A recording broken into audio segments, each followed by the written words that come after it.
Hello दोस्तों, एक बार फिर से स्वागत है आपका हमारे YouTube channel study IAS with Vaibhav Sharma. दोस्तों, यहाँ पर हमने आज एक नई सीरीज शुरू करी है जहाँ पर हम यूपीएससी 2023 के प्रीलिम्स एग्जाम के लिए आपको पॉलिटीज़ के कुछ जो एमसीक्यूज़ हैं हम आपको वो करवाएंगे जब तक आपका प्रीलिम्स एग्जाम होता नहीं है। तो हम शुरू करते हैं बिना किसी देरी के। सबसे पहला हमारा सवाल है, भारत के संविधान के अनुसार निम्नलिखित में से कौन सा देश के शासन के लिए आधारभूत तत्व है। मतलब यह है कि जब भी हमें देश में शासन चलाना है, शासन चलाने के लिए हमें कानून बनाने होते हैं, तो कानून बनाते समय हमें किन चीज़ों को ध्यान में रखना है। ऑप्शन ए मूल अधिकार, ऑप्शन ए मूल कर्तव्य, ऑप्शन बी मूल अधिकार, ऑप्शन सी नीति निर्देशक तत्व या फिर ऑप्शन डी उपयुक्त सभी। बच्चा इसका सही जवाब होगा ऑप्शन सी राज्य के नीति निर्देशक तत्व। जब भी हमें देश में कोई भी कानून बनाना होता है तो हमें याद रखना पड़ता है कि राज्य के नीति निर्देशक तत्व जो हैं उनको कोई भी हानि ना हो। अनुच्छेद 37 जो राज्य के नीति निर्देशक तत्व हैं 36 से 51 तक बताया गया है, उसमें अनुच्छेद 37 ये कहता है कि जो नीति निर्देशक तत्व है वो न्यायालय के द्वारा प्रवर्तनीय तो नहीं है, लेकिन फिर भी इन तत्वों को देश के शासन में मूलभूत हैं और कानून बनाने में इन तत्वों को लागू करना राज्य का कर्तव्य होगा। ये बहुत ही इंपॉर्टेंट सवाल है, इसको ज़रूर ध्यान से देखें। अगला सवाल है हमारा, राज्य के नीति निर्देशक तत्वों के बारे में निम्नलिखित कथनों पर विचार कीजिए। ये ऑप्शन एक है, ये तत्व देश के सामाजिक आर्थिक लोकतंत्र की व्याख्या करते हैं, और दूसरा है इन तत्वों में अंतर्विष्ट उपबंध किसी न्यायालय द्वारा प्रवर्तनीय नहीं है। तो बिल्कुल सही बात है, पहला कथन जो है वो बिल्कुल सही है और जो दूसरा कथन है वो भी बिल्कुल सही है। आप जो ये तत्व है ये सामाजिक और आर्थिक लोकतंत्र की बात करते हैं, और साथ ही अगर आपके नीति आप न्यायालय में नहीं जा सकते कि राज्य जो है वो हमारे नीति निर्देशक तत्वों का हनन कर रहा है या फिर उसको लेकर के कानून नहीं बना रहा है, क्योंकि ये गैर प्रवर्तनीय है, न्यायालय द्वारा प्रवर्तनीय नहीं है। तो इसका सही आंसर हो जाएगा ऑप्शन सी, ऑप्शन सी।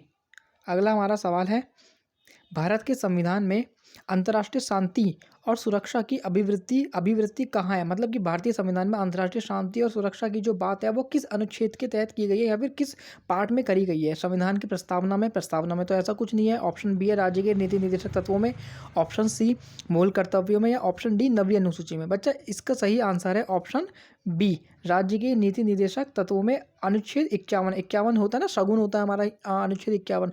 तो अनुच्छेद 51 जो है वो अंतर्राष्ट्रीय शांति और सुरक्षा की बात करता है कि राज्य का ये दायित्व है कि वो अंतर्राष्ट्रीय शांति और सुरक्षा को बनाए रखे राज्य के नीति निर्देशक तत्व में। अगला हमारा सवाल है कि भारत के संविधान के उद्देश्यों में से एक के रूप में आर्थिक न्याय का किसमें उपबंध किया गया। ऑप्शन ए उद्देशिका और मूलाधिकार। उद्देशिका का मतलब होता है प्रस्तावना, तो प्रस्तावना और मूलाधिकार में। ऑप्शन बी प्रस्तावना और राज्य के नीति निर्देशक तत्वों में। ऑप्शन सी मूल अधिकार और राज्य के नीति निर्देशक तत्वों में, या ऑप्शन डी उपयुक्त में से कोई गई। बच्चा प्रस्तावना में भी सामाजिक आर्थिक और राजनीतिक न्याय की बात की गई है, तो प्रस्तावना तो कन्फर्म हो गई होगा, तो मतलब ऑप्शन सी और ऑप्शन डी हमारे दोनों हो गए एलिमिनेट। अब मूल अधिकार और राज्य के नीति निर्देशक तत्व, इन दोनों में से कौन सा होगा। बच्चा अगर आपने पढ़ा हो राज्य के नीति निर्देशक तत्वों में, तो ये सामाजिक और आर्थिक न्याय की बात करता है। और क्वेश्चन भी हमारा यही है कि आर्थिक न्याय का उपबंध किस में है, तो उद्देश्य में तो है ही है, और दूसरा क्या हो जाएगा राज्य के नीति निर्देशक तत्व। तो इसका सही जवाब हो जाएगा बच्चा आंसर बी। अगला हमारा इसका सही आंसर हो जाएगा, मैं टिक लगा देता हूँ, आंसर बी। हमारा अगला सवाल है कि भारतीय संविधान में प्रतिष्ठापित राज्य के नीति निर्देशक तत्वों के अंतर्गत निम्नलिखित प्रावधानों पर विचार कीजिए। भारतीय नागरिकों के लिए समान नागरिक संहिता जो यूनिफॉर्म सिविल कोड है, ये नीति निर्देशक तत्व में कहा गया है, अच्छी बात है।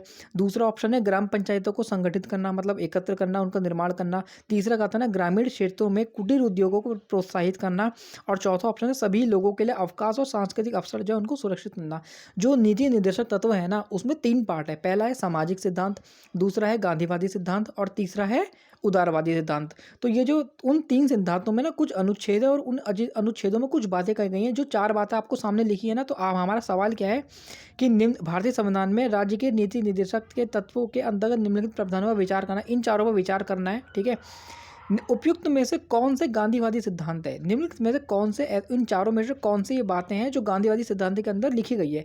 गांधी जी ना गांव को लेकर के बहुत सेंसिटिव थे, तो ग्राम पंचायतों का संगठन ये कौन सा हो जाएगा, ग्रामीण जो गांधीवादी सिद्धांत में। और ग्रामीण क्षेत्रों में कुटीर उद्योगों को प्रोत्साहित करना, ये किस में हो जाएगा, ये भी ग्रामीण गांधीवादी सिद्धांत में हो जाएगा। जबकि जो यूनिफॉर्म सिविल कोड है, यूनिफॉर्म सिविल कोड समान नागरिक संहिता आर्टिकल 44 देखो 44 भी सेम है और यहाँ पर भी समान है, ये जो है उदारवादी सिद्धांत है। जबकि जो अवकाश और सांस्कृतिक अवसर है, कारोबार जी सभी काम करने वाले लोगों को अवकाश मिलना चाहिए, और उनका जो सांस्कृतिक अवसर है वो उन्हें बनाने की आज़ादी होनी चाहिए, ये कहा गया है सामाजिक सिद्धांत है उसमें। तो इसका सही जवाब हो जाएगा ऑप्शन दूसरा और तीसरा, क्योंकि गांधीवादी सिद्धांत है जो ग्रामीण से रिलेटेड है, तो सही आंसर हो जाएगा इसका ऑप्शन बी 2 और 3। बच्चा हम अभी नीति निर्देशक तत्व जो हैं उनको एमसीक्यूज को सॉल्व कर रहे हैं। पॉलिटी को पढ़ने का कोई कॉन्सेप्ट नहीं होता है, बस आपको ज़्यादा से ज़्यादा रिवीजन करना होता है। छोटे छोटे पार्ट्स को आपको पकड़ना होता है और उनको आपको पढ़ करके बार बार रिवीजन करना होता है। जितना ज़्यादा आप रिवीजन करोगे उतना ही ज़्यादा आपको बेनिफिट होगा, और कम से कम 20 नंबर के क्वेश्चन जो है वो आपको इसमें से आराम से आपको मिल जाएंगे। 15 से कम 10 से 15 क्वेश्चन आते हैं। अगर इसी तरह की वीडियो अगर आपको और चाहिए तो मुझे कमेंट बॉक्स में कमेंट करें। Thank you so much.